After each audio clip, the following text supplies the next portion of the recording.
রবিবার বিকেল। গ্রামের শেষ প্রান্তে একটি পুরনো পরিত্যক্ত বাড়ি ছিল। সবাই বলতো বাড়িটা অভিশপ্ত। রাতে সেখানে অদ্ভুত শব্দ শোনা যায়, আর কেউ ঢুকলে নাকি আর ফিরে আসে না। একদিন 4 বন্ধু, রাহুল, সুমন, অর্ণব আর দীপ, সিদ্ধান্ত নীল সত্যিটা খুঁজে বের করবে। সন্ধ্যা নামতেই তারা টর্চ নিয়ে বাড়ির সামনে পৌঁছাল। বাড়ির ভাঙা দরজাটা হালকা বাতাসে কোকিয়ে উঠছিল। ভিতরে ঢুকতেই তারা দেখল চারদিকে ধুলো, মাকসার জাল আর ভাঙা আসবাবপত্র। হঠাৎ ওপরতলা থেকে ধুপ ধুপ ধুপ শব্দ আসতে লাগল। সুমন বলল, চলো দেখি। তারা সিঁড়ি বেয়ে উপরে উঠল, কিন্তু সেখানে কাউকে দেখা গেল না। হঠাৎ রাহুলের টর্চ নিভে গেল। তারপর একে একে সবার টর্চ নিভে গেল। অন্ধকারের মধ্যে তারা কারো ফিসফিসানি শুনতে পেল, এখানে কেন এসেছ? ভয়ে সবাই একসঙ্গে জড়ো হলো। ঠিক তখনই একটি দরজা নিজে থেকেই খুলে গেল। ভিতরে একটি পুরনো ঘর। দেয়ালে ঝুলছে বহু বছরের পুরনো ছবি। একটি ছবিতে তারা অবাক হয়ে দেখল 4 জন কিশোর দাঁড়িয়ে আছে। আর আশ্চর্যের বিষয়, ছবির মুখগুলো ঠিক তাদের মতো। দীপ কাপা গলায় বলল, এটা কিভাবে সম্ভব? হঠাৎ ছবির 4 জনের মুখে ভয়ঙ্কর হাসি ফুটে উঠল। বন্ধুরা দৌড়ে ঘর থেকে বেরিয়ে এল, কিন্তু বাড়ির দরজা খুঁজে পেল না।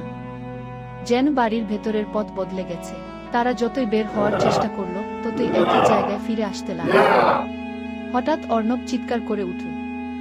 সে দেখল করিডোরের শেষে সাদা কাপড় পরা এক বৃদ্ধা দাঁড়িয়ে আছে। বৃদ্ধার চোখ দুটো সম্পূর্ণ কালো। তিনি ধীরে ধীরে বললেন, তোমরা এখন আর বের হতে পারবে না। বৃদ্ধা হঠাৎ অদৃশ্য হয়ে গেল। এরপর চারদিকে শিশুদের কান্নার শব্দ শোনা যেতে লাগল। একটি ঘর থেকে আলো বের হচ্ছিল। তারা সাহস করে ঘরে ঢুকল। ঘরের মাঝখানে একটি পুরনো ডায়েরি পড়েছিল। ডায়েরিতে লেখা ছিল, বহু বছর আগে এই বাড়িতে একটি পরিবার থাকত। এক রাতে রহস্যজনক আগুনে সবাই মারা যায়। তারপর থেকে তাদের আত্মা বাড়িতে ঘুরে বেড়ায়। হঠাৎ ডায়েরির শেষ পাতায় নতুন লেখা ফুটে উঠল, পরবর্তী 4 জন অতিথি এসে গেছে। বন্ধুরা আতঙ্কে জমে গেল। ঠিক তখনই ঘরের দরজা বন্ধ হয়ে গেল। চারদিকে আগুনের মতো লাল আলো ছড়িয়ে পড়ল। দেয়াল থেকে অদ্ভুত ছায়া বের হতে লাগল। রাহুল সাহস করে একটি জানালা ভেঙে বাইরে লাফ দিল। বাকি 3 জনও তার পিছু নিল। তারা দৌড়াতে দৌড়াতে বাড়ি থেকে অনেক দূরে চলে এল। পেছনে তাকিয়ে দেখল বাড়িটা সম্পূর্ণ অন্ধকার। মনে হলো তারা বেঁচে গেছে। কিন্তু পরদিন সকালে রাহুলের ফোনে একটি ছবি এল। সেটি ছিল সেই পুরনো বাড়ির ছবির ফ্রেম।